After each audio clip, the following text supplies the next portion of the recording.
Okay, good morning once again everyone to our video lecture of class general. This is 11th class accountancy and we are continuing the basic accountancy terms. Okay, so we have already covered the basic transaction. Now we are on the 24th transaction. 24th transaction, page number 8.19. You can also find it in your TS Gravel book. Okay, so what the illustrations, we are continuing. What the illustration says: received a check of rupees 29,500 from Surendra, a debtor in settlement of his account rupees 30,000. हमको क्या एक check मिला है 29,500 का सुरेंद्र से. सुरेंद्र कौन है? ये एक डेटर है. देखो सुरेंद्र का नाम भी बता दिया हमें कि सुरेंद्र कौन है. ये डेटर है. डेटर वो बंदा होता है जिसने उधार माल खरीदा है हमसे और हमको उससे पैसा लेना है. ठीक है, हमने उधार माल बेचा, उसको पैसा लेना है.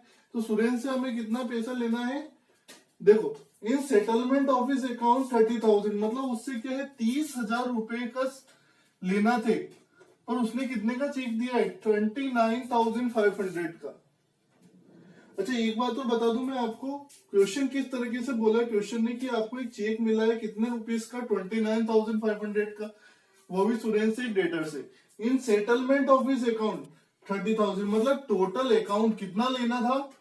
जब भी आपको क्वेश्चन में सेटलमेंट दिया जाए ना, तो मतलब ये समझ जाना कि कुछ सेटलमेंट चल रहा है. मतलब टोटल जो है वो 30,000 का ट्रांजेक्शन है और उसने क्या किया, ये चेक देके ये पूरा अकाउंट सेटलमेंट कर लिया. पूरा अकाउंट सेटलमेंट कर लिया. कुल मिला के बात ये है कि 30,000 उससे हमें लेना थे, जिसमें से उसने हमें दिए 29,500. तो 500 रुपीज कहाँ गए? हमें हमारी बुक्स ऑफ अकाउंट्स, मतलब हमारे रिकॉर्ड में एंट्री करना पड़ेगी. तो 500 रुपीज को हम कैसे रिकॉर्ड करेंगे? ऐसा तो नहीं हो सकता ना कि 30,000 रुपए हमको लेना थे और मिले 29,500. तो 500 रुपीज का हिसाब भी हमें बताना पड़ेगा. तो क्या बताएंगे हम? 500 रुपीज कहाँ गए? चलिए, तो इसे हम बताएंगे क्या है? Discount allowed. Discount allowed. Discount allowed मतलब 500 रुपए का डिस्काउंट हमने उसको दिया है, क्योंकि हमने तो फाइनल सेटलमेंट कर दिया. अब इसके बाद में मुझे सुरेंद्र से ना लेना है ना देना है. तो अब क्या है, मैंने उसका फाइनल सेटलमेंट तो कर दिया. तो फाइनल सेटलमेंट कर दिया मतलब उससे 30,000 रुपए लेने थे, उसने 29,500 ही दे दिया. ठीक है, उसने बोला बस अब मेरे पास बस मैं इतना ही दे सकता हूं आपको. तो 500 रुपए मैंने कहा ठीक है, डिस्काउंट दे दिया आपको. तो 500 रुपए क्या हो गया? Discount allowed. तो आपको एंट्री कर, इसमें भी कंपाउंड एंट्री होगी. चलिए देखते हैं. 3 चीजों पे इंपैक्ट आ रहा है. अच्छा, किस किस से? देखो, सबसे पहले उसने क्या दिया है? चेक दिया है. तो जो पैसा आएगा वो हमारे बैंक के हमारे खाता जो बैंक में है उसमें आएगा. तो एक तो बैंक का इन्वॉल्व होगा इसमें. ठीक है. अच्छा, इसके अलावा और क्या कौन इन्वॉल्व होगा? बैंक के अलावा सुरेंद्र डेटर. पहले हमने इससे सुरेंद्र से लेना दिखा रखा था और उसको कम करेंगे. सुरेंद्र. अच्छा देखो, इसके अलावा डिस्काउंट.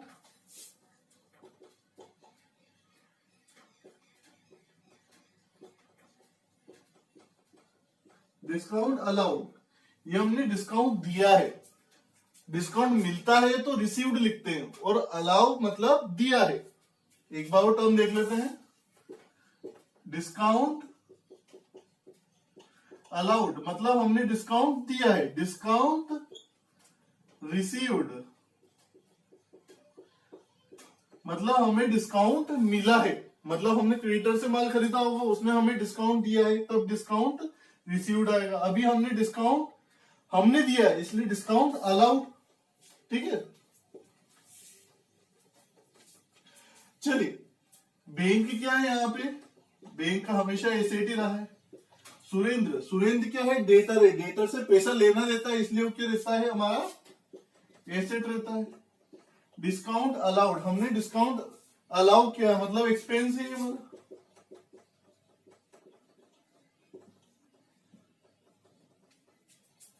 चलिए अब यहाँ पे क्या हो रहा है, चेक चेक मिला हमको तो बैंक में हमारे पैसा आएगा, तो हमारे बैंक का खाता में पैसा बढ़ जाएगा, है ना। और जो हमारा डेटर है, डेटर हमको पैसे दे रहा है, तो डेटर क्या हो जाएगा, कम हो जाएगा, ठीक है। और जो हमने ये जो एक्सपेंस डिस्काउंट दिया है, तो हमारा डिस्काउंट बढ़ जाएगा। चलिए इसका डेबिट क्रेडिट भी देखते हैं। एसेट बढ़ता है तो क्या करते हैं, चलिए इधर देखते हैं। एसेट बढ़ता है तो डेबिट, कम होता है तो क्रेडिट। लाइबिलिटी बढ़ती है डेबिट, सॉरी लाइबिलिटी बढ़ती है तो क्रेडिट, और कम होती है तो डेबिट। कैपिटल बढ़ती है तो क्रेडिट, कम होती है तो डेबिट। एक्सपेंसेस बढ़ता है तो डेबिट, और क्रेडिट होता है तो कम होता है तो क्रेडिट। इनकम बढ़ता है तो क्रेडिट, और कम होता है तो डेबिट कर देते हैं। चलिए एसेट बढ़ेगा तो क्या करेंगे, एसेट बढ़ा तो डेबिट, तो इसको डेबिट कर देंगे। एसेट कम होगा तो क्या कर देंगे, क्रेडिट, तो इसको क्रेडिट कर देंगे। डिस्काउंट एक्सपेंसेस बढ़ा है, क्या कर देंगे, डेबिट, ठीक है। चलिए इसको एंट्री के फॉर्म में जमाते हैं। तो किस किस को डेबिट करना है, एक तो बैंक और डिस्काउंट अलाउड, है ना। लिख देते हैं, हम सिर्फ लिखना ही है हमें। बैंक अकाउंट डेबिट, कितने से, बैंक में कितना पैसा आने वाला है, 29,500। अच्छा देखो डिस्काउंट कितना दिया है,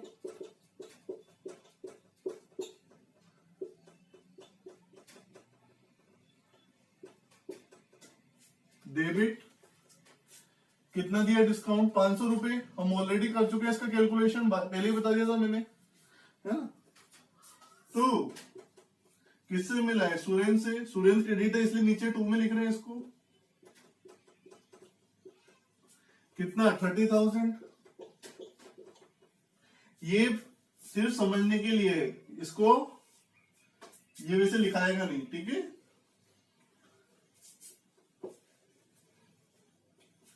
तो यहाँ पे आपको नरेशन लिख देना है।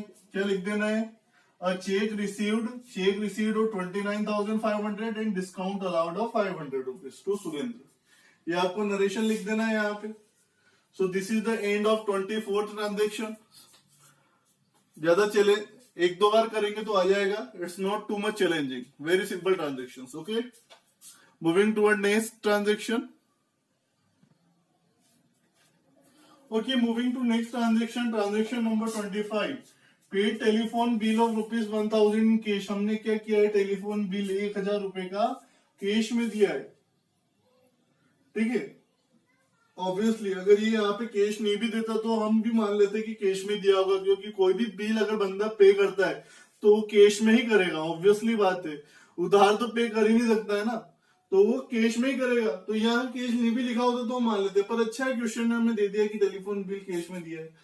चलिए तो इसमें दो चीजें कौन सी इन्वॉल्व होगी, एक तो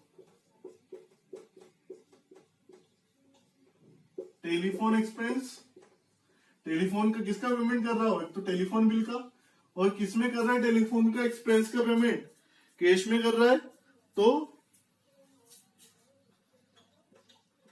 कैश में। अच्छा टेलीफोन जो एक्सपेंस है, ये क्या है, एक्सपेंस है हमारा ऑलरेडी, फिर भी लिख देते हैं एक्सपेंस। कैश क्या है हमारी, एसेट। अच्छा एक्सपेंस क्या हो रहा है, टेलीफोन का बिल एक्सपेंस दे रहे हैं तो बढ़ रहा है, और एसेट कैश क्या हो रहा है, पैसे दे रहे हैं तो कैश कम होगा। एक्सपेंस बढ़ता है तो क्या करते हैं, देखो एक्सपेंस बढ़ता है तो डेबिट साइड डेबिट कर देते हैं, और कम होता है तो एसेट कम होता है तो क्रेडिट कर देते हैं। तो लिख देते हैं इसको, टेलीफोन एक्सपेंस डेबिट कितने से, 1,000 रुपीज से, to cash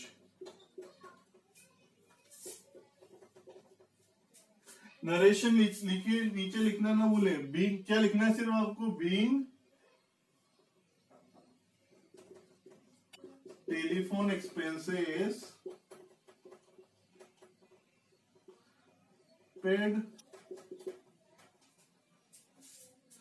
clear. Moving to next transaction. Transaction number 26, withdraw good costing for personal use. हमने क्या किया इस बार, देखो गुड विड्रॉ किया मतलब क्या है, हमारी प्रोडक्शन फैक्ट्री होगी, समझ लीजिए ये क्या है, हमारी प्रोडक्शन फैक्ट्री है। अब यहाँ पे क्या हो रहा है, गुड्स प्रोड्यूस हो रहे हैं, है ना, मशीन से गुड्स प्रोड्यूस कर रहे हैं। तो हम क्या करते हैं, रॉ मटेरियल लाते हैं और उससे क्या बनाते हैं, फिनिश गुड्स, कोई भी माल बनाते हैं, कच्चा माल लेके आते हैं, गुड्स बनाते हैं। देखो यहाँ पे क्या है, रॉ मटेरियल लाते हैं और यहाँ से क्या बना देते हैं, फिनिश गुड, और यहाँ से बाहर निकल जाता है, यहाँ से माल आता है। ठीक है, अब क्या है, हमने क्या किया, देखो इसमें जो गुड्स बने, अब यहां से फिनिश गुड्स में देखो ये गुड्स है, ये क्या है, गुड्स, मतलब हमने जो भी प्रोडक्ट हमारी कंपनी बनाती है वो प्रोडक्ट है ये। अब ये प्रोडक्ट हमने मार्केट में बेचने के बजाय क्या किया, हमने मतलब ऑनर ने क्या, जो फैक्ट्री का ऑनर है, मालिक है, उसने क्या किया, ये प्रोडक्ट मार्केट में सेल करना था, ये मार्केट है,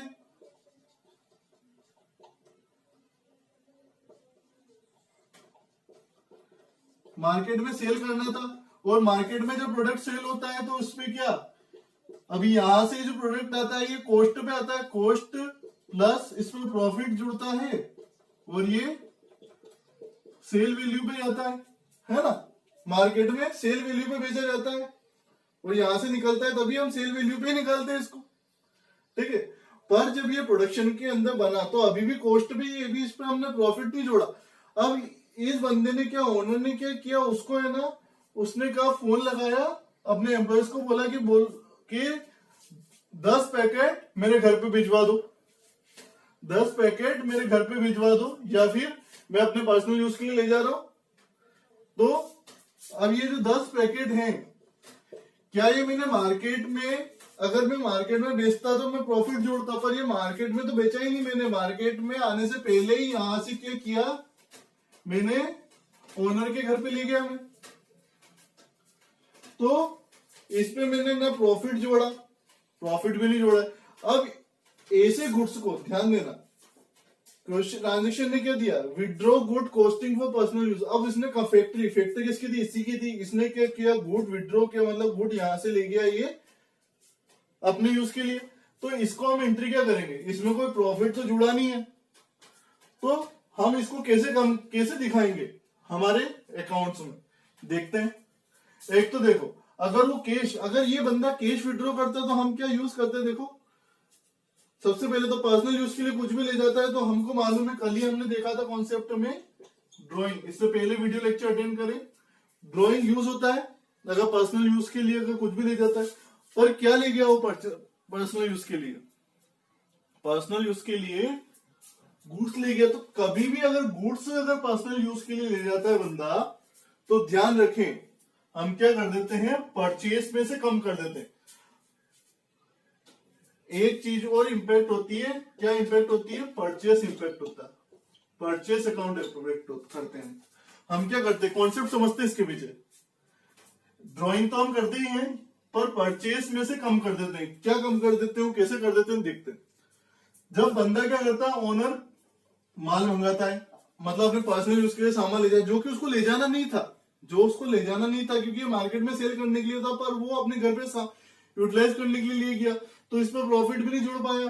तो अब ये क्या करेगा, इसे सेट ऑफ करने की कोशिश करेगा कि जैसे माल आया ही नहीं था, माल आया ही नहीं, तो इसे किस तरह से सेट ऑफ करेंगे। देखो हम क्या करेंगे, हम जब रॉ मटेरियल लाए थे, तो रॉ मटेरियल जब लेके आए थे, कच्चा माल लेके आए थे, तो हमने उसे क्या किया था, परचेज में जोड़ दिया था, कि हम बहुत सारे जैसे कच्चा माल लेके आए, तो हमने क्या किया होता, उनको परचेज किया था, परचेज अकाउंट के अंदर डाल दिया था, तो हमारा परचेज अकाउंट बढ़ गया होगा जब रॉ मटेरियल खरीदा होगा।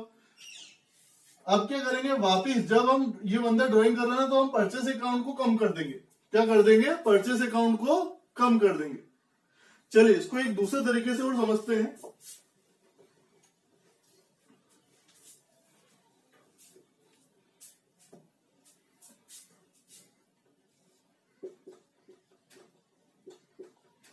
टी फॉर्मेट के द्वारा बता रहा हूं मैं आपको। This is purchase account. क्या है ये परचेज अकाउंट? इधर डेबिट और इधर क्रेडिट। परचेज क्या है? एक्सपेंस है। ये देखो एक्सपेंस किधर बढ़ता है? डेबिट साइड में बढ़ेगा, इस साइड में बढ़ेगा, और क्रेडिट साइड में क्या होगा? कम होगा।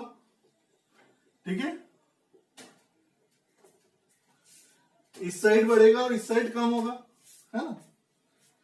अब जब माल हमने परचेज किया होगा, मान लो ये जो गुड विड्रॉ किया है, कितने का गुड विड्रॉ किया है? ये अराउंड 5000 रुपीज का किया है।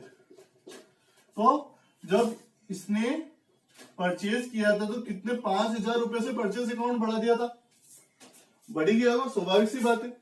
और इसमें और भी परचेज किया हुआ है। अब क्या कर रहे हैं हम? इसको क्या कर देंगे? इसको क्रेडिट कर देंगे, यहाँ पे इधर लिख देंगे, तो क्या हो जाएगा? ये सेट ऑफ हो जाएगा बराबर। तो उसी प्रकार हम क्या करते हैं? इधर परचेज को कम करते हैं, और डिटेल में समझेंगे इसको। चलिए मॉडर्न कॉन्सेप्ट से समझने की कोशिश करते हैं। ड्राइंग क्या है? कैपिटल। कैपिटल में से कम ड्राइंग की है तो क्या हो जाएगा? हमारी कैपिटल कम हो गई। अच्छा, परचेज किया है, एक्सपेंस है। यहां पे एक्सपेंस क्या हो रहा है?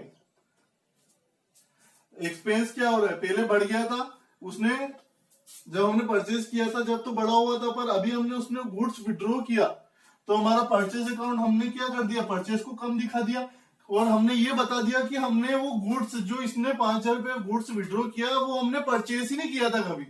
मतलब पूरी तरह से सेट ऑफ कर दिया एक तरीके से। तो देखते हैं, कैपिटल कम होती है तो क्या करते हैं? डेबिट। एक्सपेंस कम होता है तो क्या करते हैं? क्रेडिट। क्या एंट्री हो जाएगी? Drawing account debit to purchase.